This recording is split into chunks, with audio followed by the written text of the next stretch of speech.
A few weeks back, I was out in my backyard planting some vegetables, and I got to thinking about seeds. They're these kind of magical thing, right? They're these tiny little pods that can take nothing but sunlight, soil, and water and turn into nurturing plants, endless variety of complex and nurturing plants, essential to a diverse and prosperous environment, capable of feeding, healing, and nurturing. 3 ingredients for free food to feed ourselves and a few around us. Sounds simple, right? But it's not. In order to grow these necessities of life, I have to buy soil, because soil is now a commodity. I have to buy wood to build raised beds so I don't tear up the land that I pay someone else for, but don't own. I have to pay for the water coming out of the hose connected to a big reservoir up on the hill and hope it's not poisoned. I have to pay extra for seeds that are not genetically modified because somehow modified seeds have become more abundant than the originals. And in all of this, I'm dependent.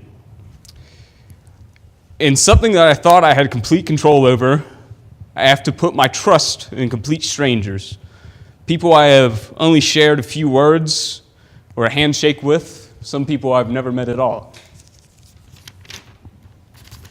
So much like these seeds that I planted, we are all tiny, intricate, and unique pods that have the ability to grow into a wide array of complex fruits with the ability to feed, heal, and nurture.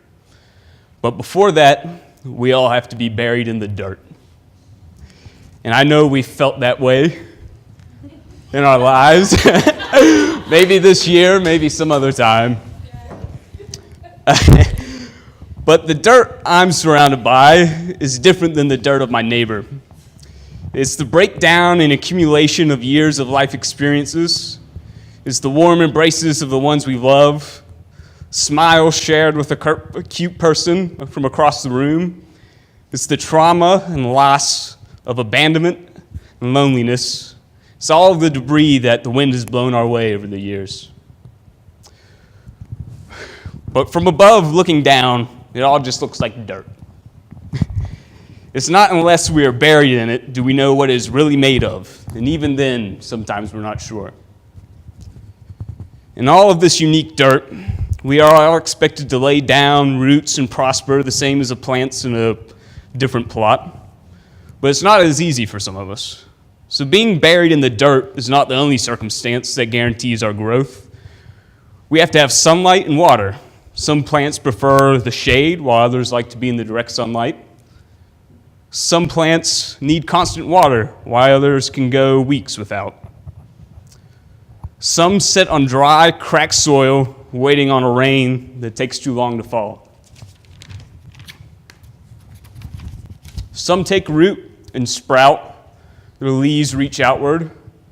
But if they're not transplanted into a bigger pot, giving room for the roots to spread and absorb more nutrients, the roots become dense and tangled, and they never grow to their full potential. We all need the opportunity to grow deeper roots.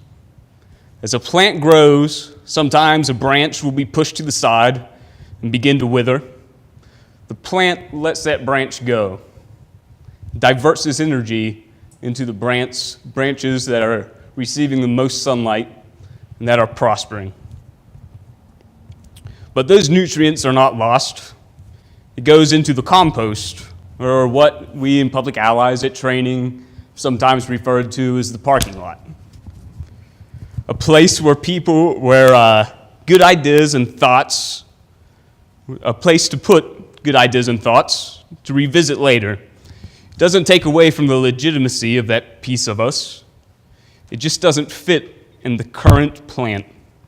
The dead stems decompose in the compost, turn into rich soil we can later use for ourselves or for other seeds to take root. As these plants begin to thrive, they bring about pollinators, birds, bees, and insects that spread the nutrients to other plants. They create a prosperous environment around them that can't come without the time, energy, and attention to detail put into those seeds. The plants and pollinators around them thrive off of one another. They are dependent on one another, is a truly symbiotic relationship that elicits a prosperous community or ecosystem, all the while persevering through the changing weather. Throughout this year, we have had to identify the soil we have been surrounded by our lives. We've had to let pieces ourselves go and focus our energy into growing new stems and building upon the existing. But in the process, we have created rich soil to surround ourselves with. We have seen some sunlight and leaned towards it.